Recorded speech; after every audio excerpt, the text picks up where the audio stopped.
Friends हम लोग पढ़ रहे हैं D and F block elements और D and F block elements में हम लोगों ने जो है वो फिजिकल प्रॉपर्टीज के बारे में जो है वो पढ़ लिया था। ठीक है, हमने कुछ फिजिकल प्रॉपर्टीज को कवर किया था, बाकी की फिजिकल प्रॉपर्टीज को हम आज कवर करेंगे। ठीक है, हमने जहाँ तक कंप्लीट किया था वो था आपका मैग्नेटिक प्रॉपर्टीज। ठीक है, मैं ऊपर से जो है हेडिंग देती हूँ फ्रेंड्स इन फिजिकल प्रॉपर्टीज।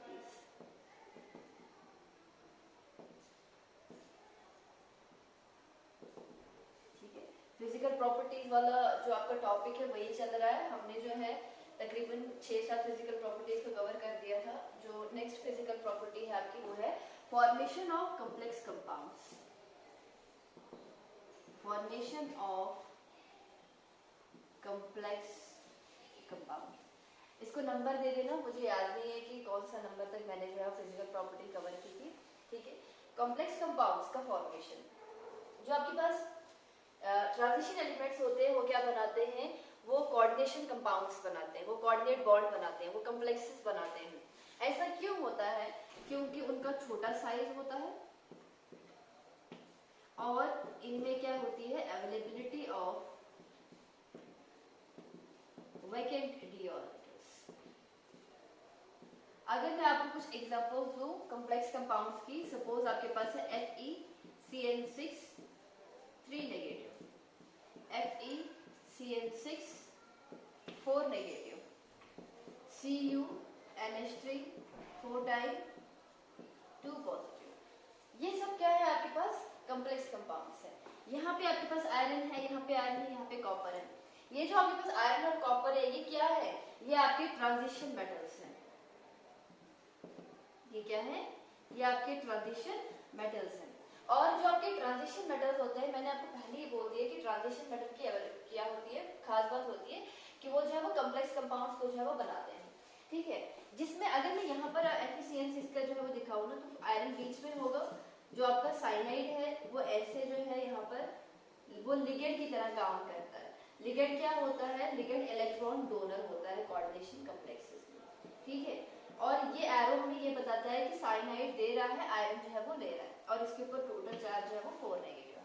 ठीक है, अगर मेरे पास जो आपका सेंट्रल मेटल एटम होगा उसके पास एक ऐसी जगह होनी चाहिए उन इलेक्ट्रॉन को एकोमोडेट करने की, प्लस वो उन इलेक्ट्रॉन्स को अपनी तरफ अट्रैक्ट भी करना चाहिए।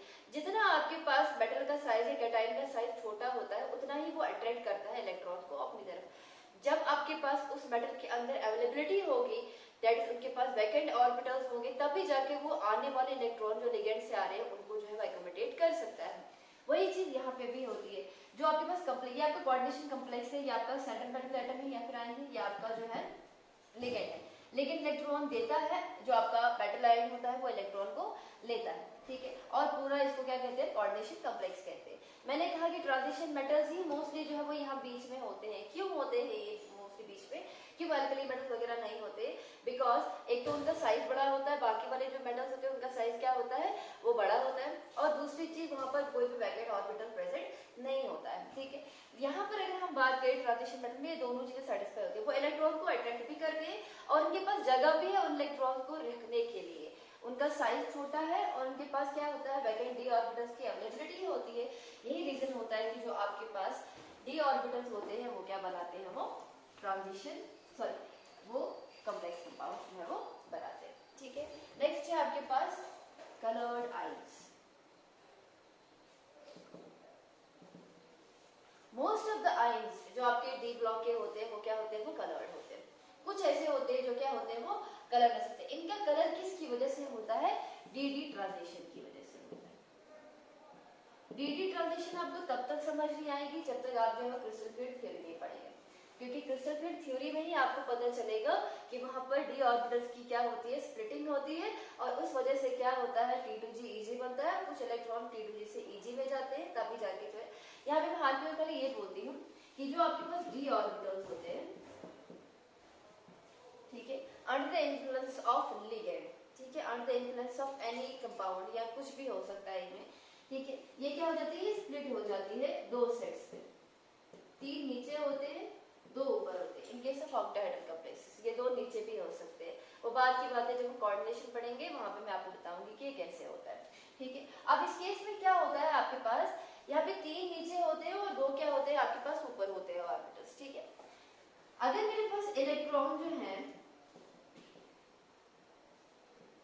पूरे 10 के 10, दैट इज अगर मेरे पास D10 जो है प्रेजेंट है, अगर मेरे पास D10 that is fully filled d orbital अगर मेरे पास प्रेजेंट है, तो उस केस में मेरा dd ट्रांजिशन पॉसिबल नहीं। dd ट्रांजिशन का मतलब क्या है? ट्रांजिशन का मतलब होता है जंप करना, ठीक है, मतलब इलेक्ट्रॉन यहाँ से यहाँ जाएगा।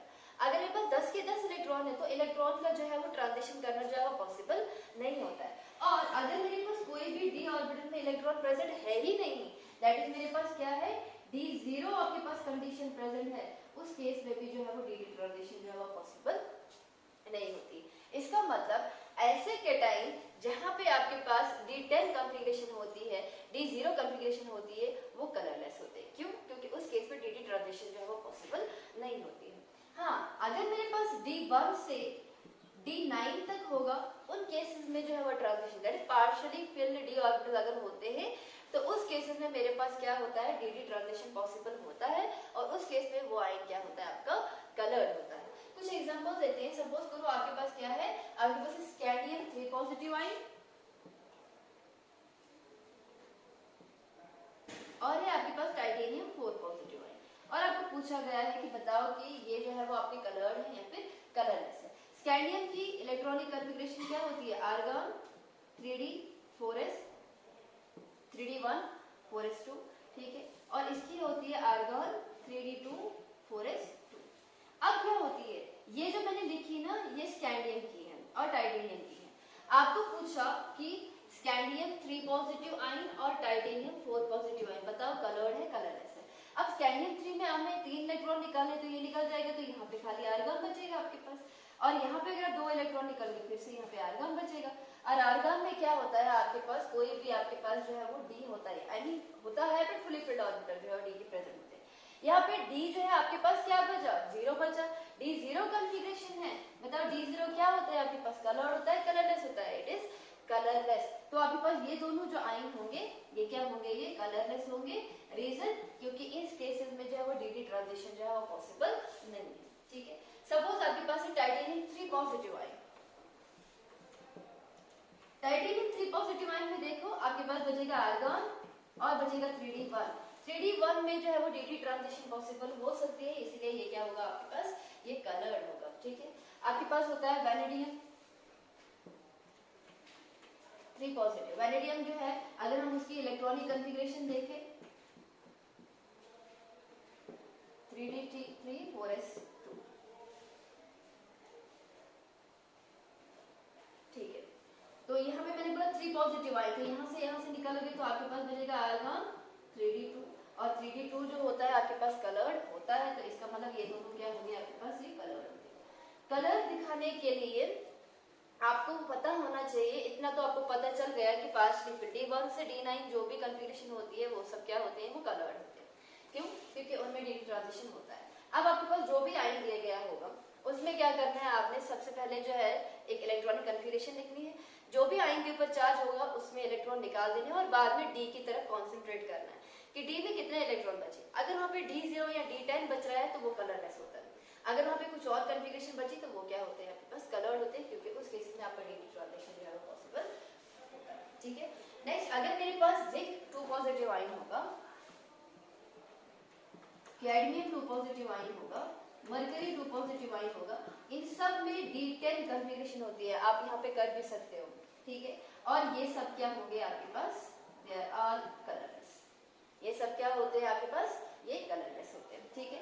तो जब आपके पास इलेक्ट्रॉन यहाँ से यहाँ जाता है, जब जंप करता है तो एनर्जी को इमिट करता है in the form of radiation, वो किसी विजिबल रीजन में पड़ता है, इसकी वजह से क्या होता है, कलर आता है आयन में, ठीक है। अब जो यहाँ पे ट्रांजिशन कर पाएगा आपके पास इलेक्ट्रॉन, वही आपके पास कलर जो है वो शो कर सकता है। मैंने बोला आपको कि D1 और D9 में से कोई भी कॉन्फ़िगरेशन जो है उस केस में जो है वो कलर जो है वो पॉसिबल होता है।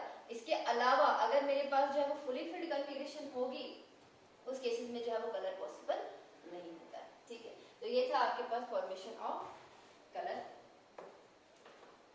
नेक्स्ट है आपके पास कैटालिटिक प्रॉपर्टीज।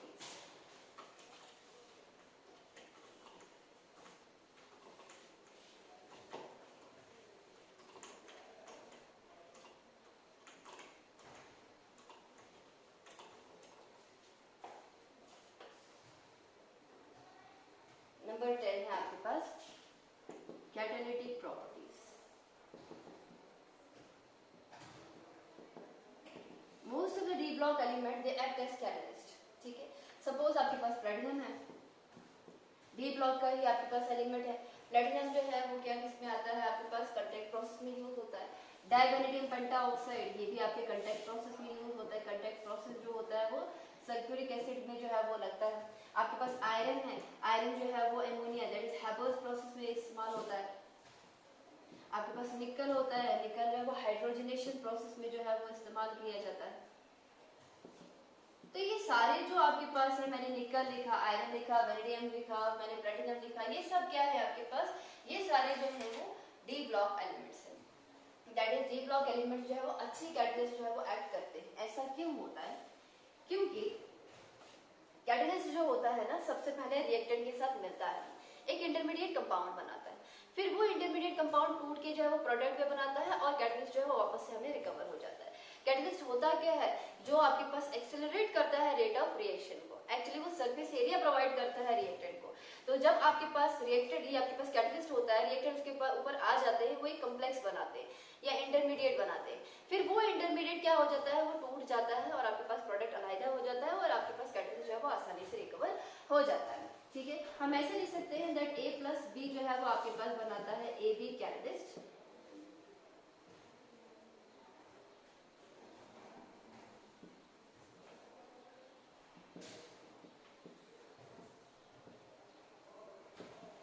फिर ये टूट के बनाता है आपके पास प्रोडक्ट और प्लस बनाता है आपके पास कैटलिस्ट। क्या बनाता है, कैटलिस्ट। ये भी मेरे पास सिंपल रिएक्टेंट है, ये रिएक्टेंट है, ये मेरे पास कैटलिस्ट है, ये दोनों मिल गए, इसकी सरफेस एरिया के ऊपर ये आ गए, इन्होंने इंटरमीडिएट बनाया। वो इंटरमीडिएट टूट जाता है, प्रोडक्ट अलग हो जाता है और कैटलिस्ट आपको आसानी से रिकवर हो जाता है। ये जो आपके पास इंटरमीडिएट होता है इसकी वेरिएबल ऑक्सीडेशन स्टेट होती है। क्या होती है इसकी वेरिएबल ऑक्सीडेशन स्टेट होती है। कोई एक ऑक्सीडेशन स्टेट नहीं होती है यहाँ पे, इसकी वेरिएबल होती है। अब बताओ ऐसी कौन सा आपके पास एक कंपाउंड है या आपके पास मेटल है, आपके पास एलिमेंट है जो वेरिएबल ऑक्सीडेशन स्टेट शो करता है, आपके डी ब्लॉक एलिमेंट्स है। मैंने आपको ऑक्सीडेशन स्टेट में कहा था कि इस केस में खाली ऐसा नहीं होता है कि डी ऑर्बिटल इन्वॉल्व है, एस और डी दोनों इन्वॉल्व करते हैं बॉन्डिंग में, जिसकी वजह से यहाँ पे लोअर ऑक्सीडेशन स्टेट भी आती है, हायर ऑक्सीडेशन स्टेट भी आती है। हर एक डी ब्लॉक एलिमेंट कोई एक ऑक्सीडेशन स्टेट शो नहीं करता है, 2 शो करते हैं, 3 शो करते हैं, 4 शो करते हैं, 5 शो करते हैं, इवन मैंगनीज तो 7 तक भी जो है वो आपके ऑक्सीडेशन स्टेट जो है वो शो करता है। ठीक है, इसका मतलब चूंकि आपके पास जो डी ब्लॉक एलिमेंट होती है उनकी वेरिएबल ऑक्सीडेशन स्टेट होती है, इसीलिए वो एक अच्छे कैटलिस्ट की तरह यहाँ पे एक्ट करते हैं और वो यहाँ पे जो है वो इंटरमीडिएट कंपाउंड जो है वो बना सकते हैं जो बाद में जो है वो रिकवर कर पा सकता है आपके प्रोडक्ट को। ठीक है, सो जो आपके डी ब्लॉक एलिमेंट होते हैं they act as good catalyst because they have variable oxidation state and they provide large surface area as well.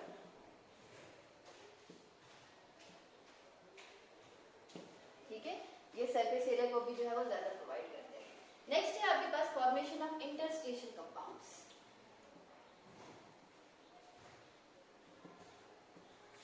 Formation of interstitial compounds. D block के एलिमेंट जो है वो क्या करते हैं, इंटरस्टिशियल कंपाउंड्स भी बनाते हैं। इंटरस्टिशियल कंपाउंड्स का मतलब क्या होता है, जो छोटे एलिमेंट होते हैं, जैसे आपके पास क्या है, हाइड्रोजन है, नाइट्रोजन है, बोरॉन है, ठीक है, कार्बन है, ये सब जो होते हैं ये छोटे छोटे एलिमेंट्स क्या करते हैं, यहाँ पे इंटरस्टिशियल साइड जो आपके पास डी ब्लॉक के एलिमेंट का जो क्रिस्टल होता है उसकी इंटरस्टिशियल साइड में ये जो आपके पास छोटे छोटे एलिमेंट्स होते हैं ये क्या जाते हैं, ये घुस जाते हैं और आपके पास क्या बनाते हैं, एक नया कंपाउंड बनाते हैं जिसको हम क्या कहते हैं, इंटरस्टिशियल कंपाउंड्स कहते हैं। सो हम क्या बोलते हैं, they are the compound form by trapping of atom of small element like hydrogen, nitrogen, carbon, boron in the crystal that is of D block elements. ठीक है, जो मैंने आपको कहा कि ये जो छोटे छोटे एलिमेंट्स होते हैं ये कहाँ जाते हैं, हम इसको ले देते हैं, इसकी definition, they are the compounds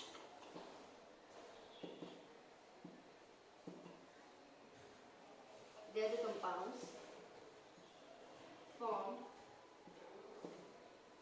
by trapping of atoms of small elements, trapping of atoms of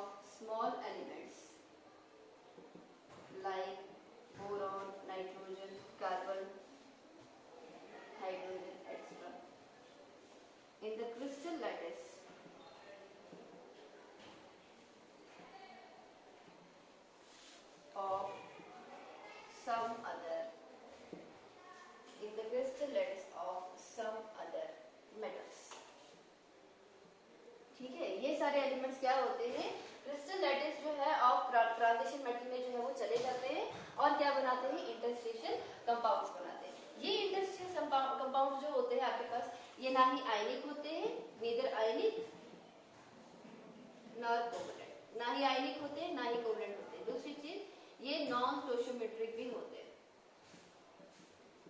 मतलब आपके पास जो है इनकी प्रॉपर स्टोइचियोमेट्री नहीं होती है, ज्यादा भी हो सकते हैं, यहाँ पे कम भी हो सकते हैं, प्रोपोर्शन जो है वो डिफरेंट हो सकता है। सपोज आपके पास क्या है, टाइटेनियम का कार्बाइड है TiC, ठीक है, एंड Fe3H आयरन का हाइड्राइड है। ये कुछ इंटरस्टिशियल कंपाउंड्स हैं, ठीक है। इनकी प्रॉपर्टीज क्या है, ये काफी हार्ड होते हैं, गुड कंडक्टर ऑफ इलेक्ट्रिसिटी होते हैं और इनका जो है वो हाई मेल्टिंग और बॉइलिंग पॉइंट होता है। High melting point and boiling point. Second, काफी ज्यादा हार्ड होते हैं और next good conductor of electricity.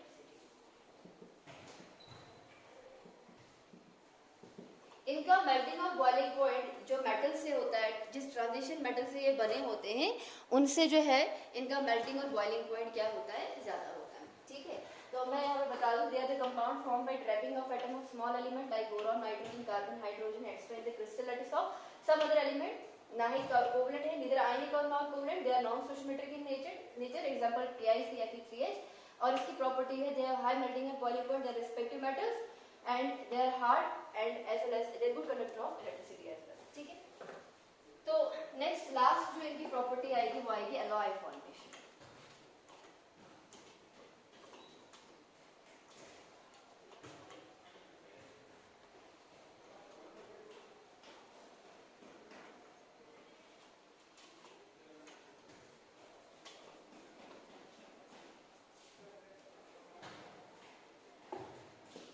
Alloy formation,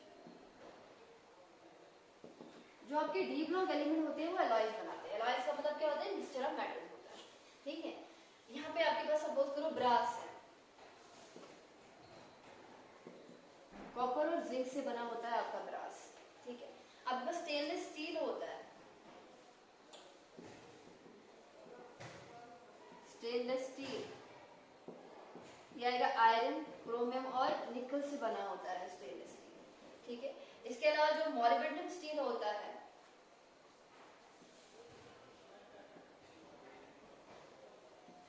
molybdenum steel वो जो है वो आयरन और मॉलिब्डेनम से जो है वो बना होता है, ठीक है। ये कुछ एग्जांपल्स है किसकी, एलॉयज की। ये सारी एलॉयज में आप एक चीज कॉमन देख रहे हो कि इन सब में क्या है, आपके पास ट्रांजिशन मेटल्स है, कॉपर, आयरन, जिंक, निकल, मॉलिब्डेनम, ये सब ट्रांजिशन मेटल्स हैं। जो ट्रांजिशन मेटल्स होते हैं वो एलॉयज इसलिए बनाते हैं क्योंकि उनका क्या होता है, उनमें कंपेरेबल साइज होता है।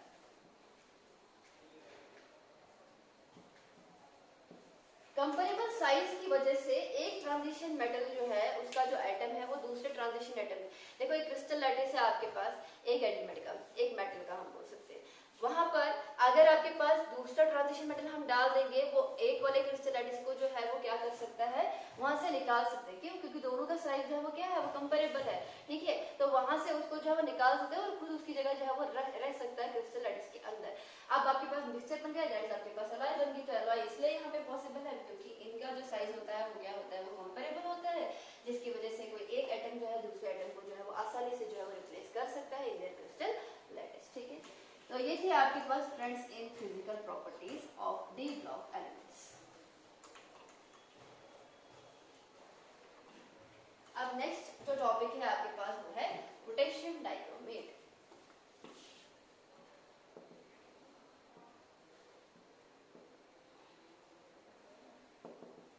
पोटेशियम डाइक्रोमेट, पोटेशियम डाइक्रोमेट का फॉर्मूला होता है K2Cr2, ठीक है। इसकी हम सबसे पहले हम क्या देखेंगे, प्रिपरेशन देखेंगे। पोटेशियम डाइक्रोमेट का जो है वो कुछ ऑरेंज कलर का जो है वो कलर होता है, ठीक है, ऑरेंज कलर का कलर होता है, ऑरेंज कलर होता है ये, ठीक है। और इसके अलावा ये क्या होते हैं, पाउडर्ड फॉर्म में होता है, स्पेरिंगली सॉल्युबल होता है कोल्ड वाटर में, बट हाईली सॉल्युबल होता है हॉट वाटर में। चलो उसकी प्रॉपर्टीज हम बाद में देखेंगे, पहले हम ये देखेंगे कि इसको प्रिपेयर कैसे किया जाए। इसकी प्रिपरेशन में 3 स्टेप्स आते हैं। सबसे पहली चीज ये जो हम प्रिपेयर करते हैं मोस्टली प्रिपेयर करते हैं from chromite ores. It is mainly prepared from chromite ores. Suppose करो हम आयरन का क्रोमाइड लेते हैं. आयरन क्रोमाइड का फॉर्मूला क्या होता है आपके पास FeCl2O4. सबसे पहले जो आपके पास आयरन क्रोमाइड होता है उसको हम सोडियम क्रोमेट में कन्वर्ट करते हैं. फिर सोडियम क्रोमेट को हम सोडियम डाइक्रोमेट में कन्वर्ट करते हैं. फिर सोडियम डाइक्रोमेट से हम पोटेशियम डाइक्रोमेट में जो है उसको कन्वर्ट करते हैं. तो इस पे 3 स्टेप होते हैं. पहला स्टेप क्या आ जाएगा आपके पास conversion of chromite ore into sodium chromate. Conversion of chromite ore into sodium chromate. बेटा यहाँ पे क्रोमाइट है, यहाँ पे क्रोमेट है, फर्क है दोनों में. ठीक है. सपोज करो हमने लिखा iron chromite FeCl2O4. This is your iron chromite FeCl2O4. ठीक है. इसको हमने या तो एल्कली NaOH के साथ ट्रीट करना है या फिर सोडियम कार्बोनेट के साथ ट्रीट करना है. सपोज करो हमने सोडियम हाइड्रोक्साइड के साथ जो है वो रिएक्ट करवाया और प्लस हमने इसको क्या करवा दिया ऑक्सीजन के साथ ट्रीट किया. आपके पास बनेगा Na2CrO4 प्लस Fe2O3 और प्लस बनेगा आपके पास वाटर. ठीक है. ये जो मेरे पास यहाँ पे बना जिससे सोडियम क्रोमेट. इस रिएक्शन को बैलेंस करने के लिए हमें यहाँ पर जो है वो 4 टाइम लगाना पड़ेगा, यहाँ पे 16 टाइम्स और यहाँ पे हमें 7 टाइम्स करना पड़ेगा. और आगे आपके पास जो है वो ये आ जाएगा 8 टाइम्स, ये आ जाएगा 2 टाइम्स और अगेन ये आ जाएगा आपका 8 टाइम्स. ठीक है. तो हमने आयरन क्रोमाइड जो है आयरन क्रोमाइड को हमने सोडियम हाइड्रोक्साइड के साथ ट्रीट किया, ऑक्सीजन के साथ ट्रीट किया. आपके पास सोडियम क्रोमेट बना, आपके पास आयरन का ऑक्साइड बना और प्लस आपके पास क्या बना वाटर बना. आप इसको जो है ऐसे भी कर सकते हो. That is FeCl2O4 plus Na2CO3 sodium hydroxide की जगह पे सोडियम कार्बोनेट प्लस आपके पास ऐसे ही ऑक्सीजन. आपके पास बनेगा Na2CrO4 प्लस आपके पास बनेगा Fe2O3 लेकिन वाटर की जगह पे यहाँ पे क्या बनेगा कार्बन डाइऑक्साइड. ठीक है. इस रिएक्शन को बैलेंस करने के लिए हमें जो है यहाँ पे 4 टाइम करना पड़ेगा, यहाँ पे 8 टाइम्स करना पड़ेगा, यहाँ पे 7 टाइम्स, अगेन इसको 8, 2 और 8 टाइम्स करना पड़ेगा. ठीक है. तब जाके ये रिएक्शन क्या हो जाएगी बैलेंस हो जाएगी. इसमें 2 टाइम्स. तो दो तरीके से हम जो है क्या कर सकते हैं इसको जो है कन्वर्ट कर सकते हैं क्रोमाइड और को सोडियम क्रोमेट में, या तो सोडियम हाइड्रोक्साइड के साथ ट्रीट करके या तो सोडियम कार्बोनेट के साथ ट्रीट करके. सेकेंड जो स्टेप होता है, अब आपके पास सोडियम क्रोमेट बन गया. अब हमने क्या करना है conversion of sodium chromate into sodium dichromate. Conversion of sodium chromate into sodium dichromate. ये कैसे किया जाता है? जब हम सोडियम क्रोमेट को एसिड के साथ रिएक्ट करवाएंगे, सपोज H2SO4, आपके पास जो है इसमें क्या बनेगा Na2Cr2O7. दैट इज आपके पास क्या बनेगा सोडियम डाइक्रोमेट बनेगा. ठीक है. सपोज करो आपके पास है Na2CrO4 प्लस है आपके पास H2SO4, आपके पास बनेगा Na2Cr2O7 that is sodium dichromate plus आपके पास बनेगा sodium sulphate that is Na2SO4 और प्लस आपके पास क्या बनेगा वो बात बनेगा. ठीक है. तो आपके पास क्या आया, ये जो आपके पास है सोडियम क्रोमेट को सल्फ्यूरिक एसिड के साथ रिएक्ट करवाओगे तो आपके पास बनेगा sodium dichromate. This sodium dichromate is soluble और इसका नाम भी मैं नीचे लिखती हूँ सोडियम डाइक्रोमेट. ठीक है. तो ये क्या होता है आपके पास ये सॉल्युबल होता है. ठीक है. नाउ नेक्स्ट क्या है आपके पास, दैट इज हम जब इसको फिल्टर करेंगे ये पानी में रहेगा, सोडियम सल्फेट जो है वो निकल आएगा. नेक्स्ट लास्ट जो स्टेप होता है वो ये होता है conversion of sodium dichromate into potassium dichromate. Third लिखूंगी मैं कन्वर्जन ऑफ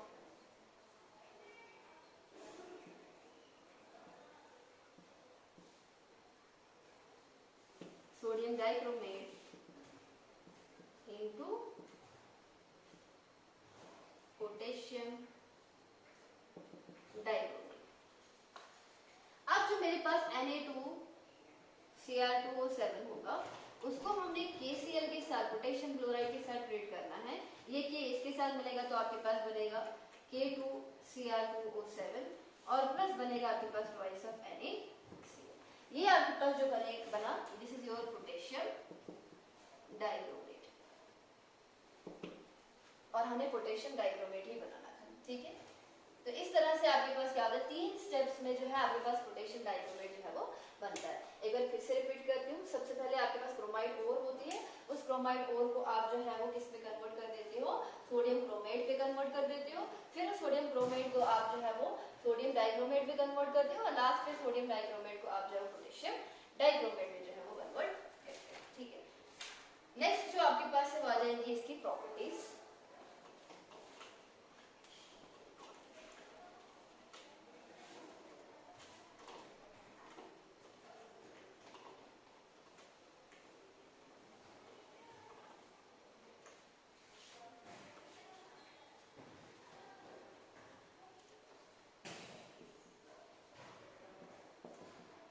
नेक्स्ट आपके पास क्या है, इसकी प्रॉपर्टीज है। प्रॉपर्टीज में सबसे पहले आ जाएगा physical state.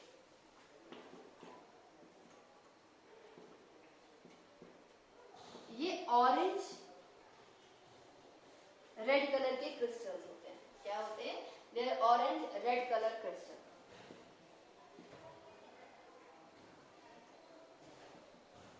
Orange red colour crystals, ठीक है। Moderately soluble in cold water but highly soluble in hot water.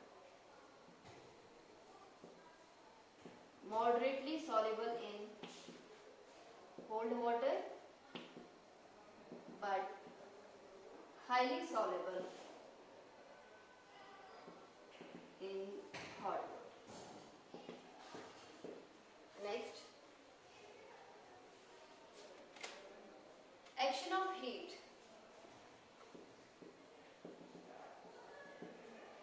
Potassium dichromate को अगर आप हीट करते हो तो आपके पास क्या बनता है, आपके पास पोटेशियम क्रोमेट बनता है, क्रोमिक ऑक्साइड बनता है और प्लस ऑक्सीजन बनता है। K2Cr2O7 इसको हम हीट कर रहे हैं, आपके पास बनेगा K2CrO4, या फिर जहाँ पे CrO4 है वो क्रोमेट है आपके पास, ठीक है।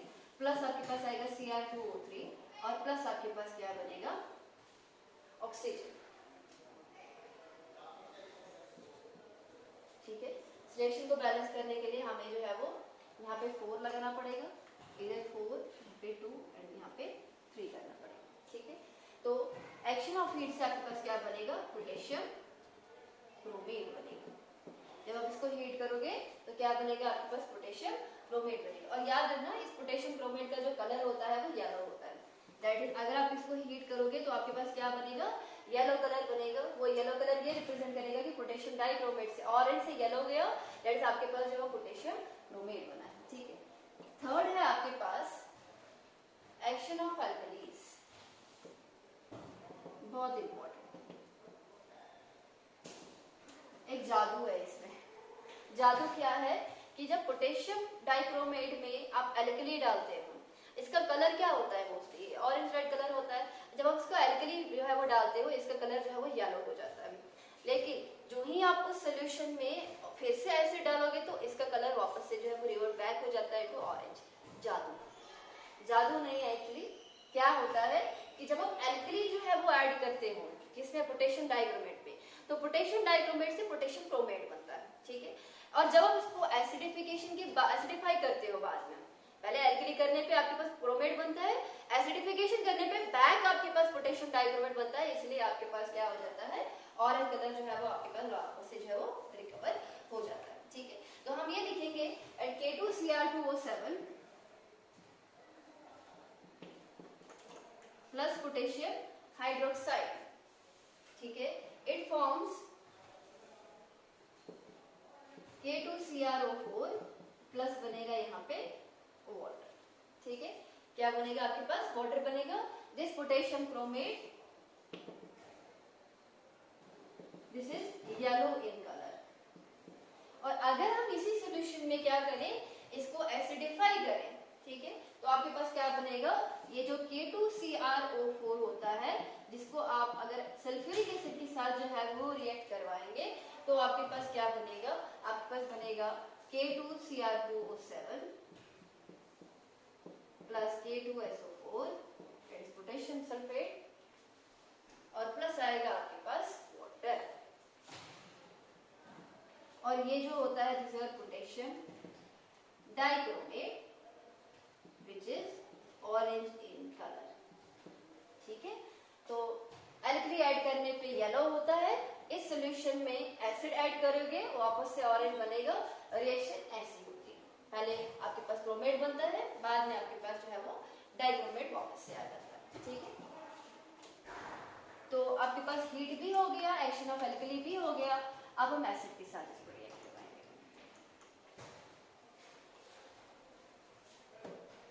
Action of concentrated sulphuric acid,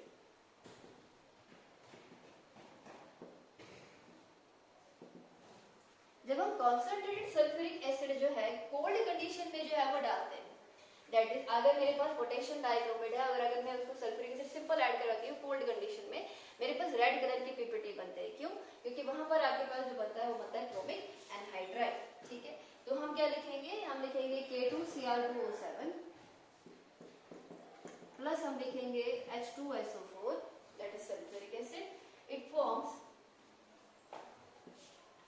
CrO3 plus KHSO4 plus water. This is your chromic anhydride, जिसको नहीं दिख रहा है उसको बोल रही हूँ chromic anhydride which is red in colour. ठीक है, रिएक्शन को बैलेंस करेंगे, this 2 times and this again 2 times, वो आगे पोटेशियम बाइसल्फेट बना। ठीक है, और अगर हम इसी को हीट करेंगे, अगर हमने सल्फ्यूरिक एसिड के साथ इसको रिएक्ट करवाना है हीटिंग से, तो अब आपके पास क्या बनता है, तब आपके पास जो है सल्फेट्स बनते हैं K2Cr2O7 plus H2SO4, it forms K2SO4 plus बनेगा Cr2SO4 whole 3 times, that is potassium का सल्फेट बना, क्रोमियम का सल्फेट बना, यहाँ पे वाटर बनता है और प्लस यहाँ पे ऑक्सीजन बनता है। ठीक है, बैलेंस करने के लिए 2 times, यहाँ पे 8 times, यहाँ पे 2 times, 2 times, 8 times and 3 times।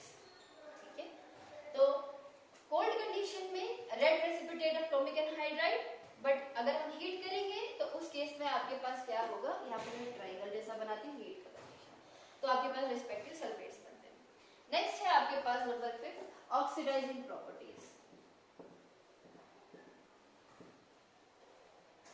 K2Cr2O7 potassium dichromate under acidic condition it forms nascent oxygen। इसकी वजह से वो नेसेंट ऑक्सीजन किसी को भी प्रोवाइड कर सकता है, ऑक्सीजन दे सकता है, that is a good oxidising agent. So in acidic medium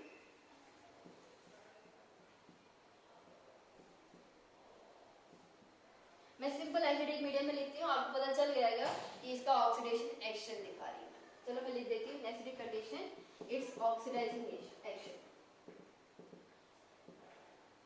reaction कैसे होती है एसिडिक कंडीशन में? ठीक है, तो हम क्या लिखेंगे, हम लिखेंगे K2Cr2O7,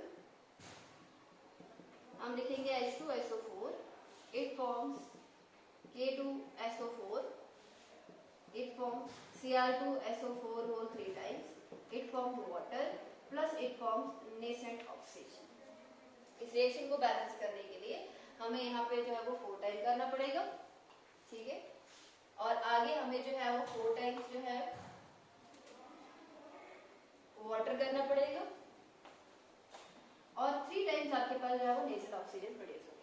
क्योंकि एसिडिक कंडीशन में ये नेसेंट ऑक्सीजन प्रोड्यूस कर रहा है, ये नेसेंट ऑक्सीजन किसी को भी दे सकता है, इसलिए हम ये बोल सकते हैं कि जो आपका पोटेशियम डाइक्रोमेट होता है वो एक अच्छा ऑक्सीडाइजिंग एजेंट जो है वो एक्ट कर सकता है। ठीक है, तो इसमें अगर हम कुछ ऑक्सीडाइजिंग रिएक्शन जो है वो दिखाएं तो सबसे पहले आप दिखाएंगे oxidation of iodide into iodine.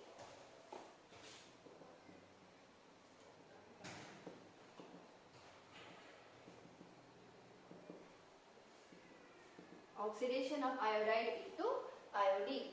ठीक है, इसमें हम लिखेंगे K2Cr2O7 प्लस H2SO4 प्लस आपके पास आयोडाइड कोई भी ले सकते हो, सपोज आपके पास Ki है, ठीक है। आपके पास क्या बनेगा, आपके पास बनेगा K2SO4 plus Cr2SO4 whole 3 times plus आपके पास क्या बनेगा, आपके पास बनेगा आयोडीन और प्लस बनेगा आपके पास वाटर।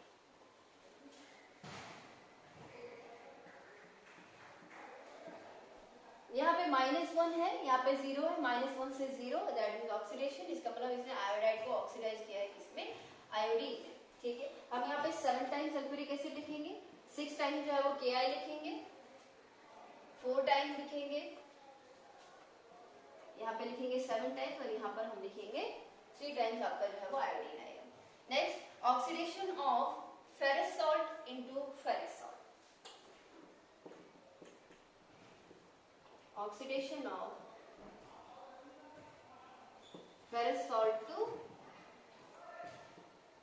Ferric salt. फेरिस का मतलब होता है Fe2 पॉजिटिव आयन, फेरिक का मतलब होता है Fe3 पॉजिटिव आयन, ठीक है। तो हम क्या लिखेंगे, यहाँ पे हम लिखेंगे K2Cr2O7 प्लस वैसे ही सल्फ्यूरिक एसिड लिखेंगे प्लस FeSO4 लिखेंगे, that is ferrous sulphate. It forms K2SO4, यहाँ पे बाय प्रोडक्ट तो ये बनने ही बने, पोटेशियम सल्फेट बनना है, यहाँ पे क्रोमियम सल्फेट बनना है, यहाँ पे वाटर बनना है। खाली जो मैंने FeSO4 लिखा है उस केस में आपके पास क्या बनेगा, फेरिक सल्फेट बनेगा, that is Fe2SO4 whole 3 times, Fe2SO4 whole 3 times, ठीक है। इस रिएक्शन को बैलेंस करेंगे तो यहाँ पे आपके पास 7 टाइम्स आएगा, इधर आपके पास जो है वो 6 टाइम्स आएगा, यहाँ पे 3 टाइम्स आएगा आपके पास, एंड ये वाटर जो है वो 7 टाइम्स निकलेगा, ठीक है। ये दो रिएक्शन मैंने दिखाई ऑक्सीडाइजिंग प्रॉपर्टीज की। आप एक रिएक्शन इसमें और ऐड कर सकते हैं,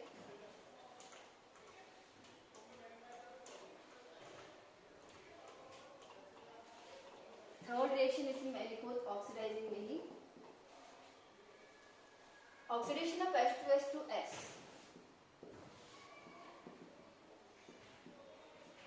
हाइड्रोजन सल्फाइड को ये सल्फर में कन्वर्ट कर देगा। कैसे आएगा ये, K2Cr2O7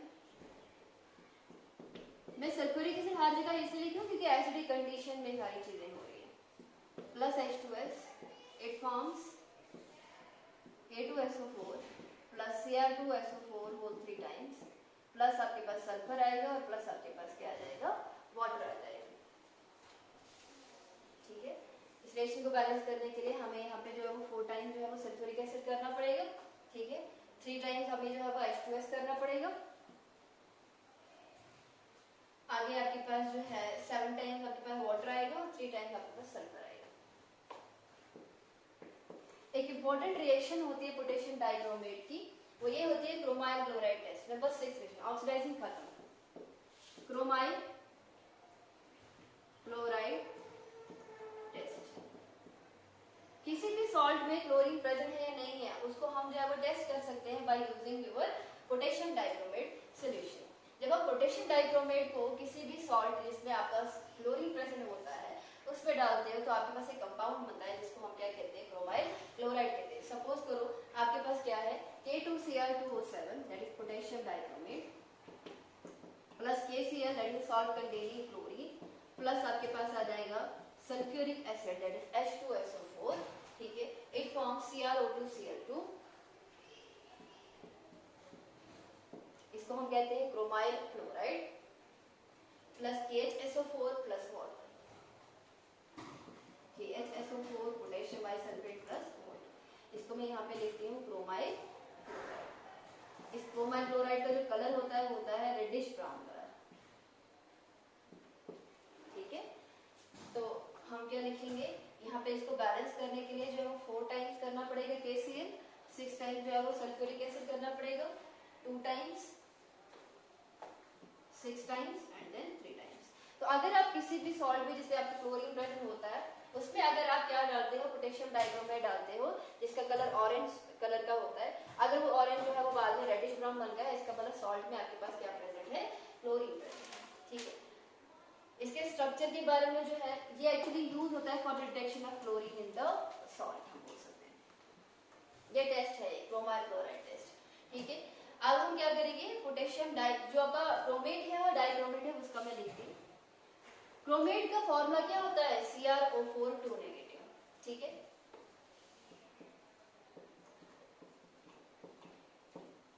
this is your CrO4 2 negative, that is your chromate ore, ठीक है। डाइक्रोमेट हम कैसे लिख सकते हैं, एक क्रोमियम दूसरा क्रोमियम,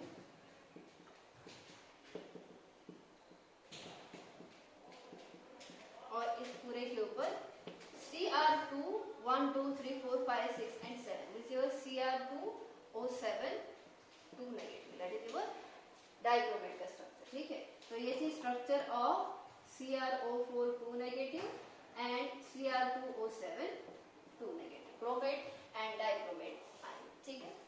तो इसके साथ ही जो है आपका पोटेशियम डाइक्रोमेट मैंने आज कंप्लीट कर दिया। हम नेक्स्ट लेक्चर में जो है वो पोटेशियम परमैंगनेट के बारे में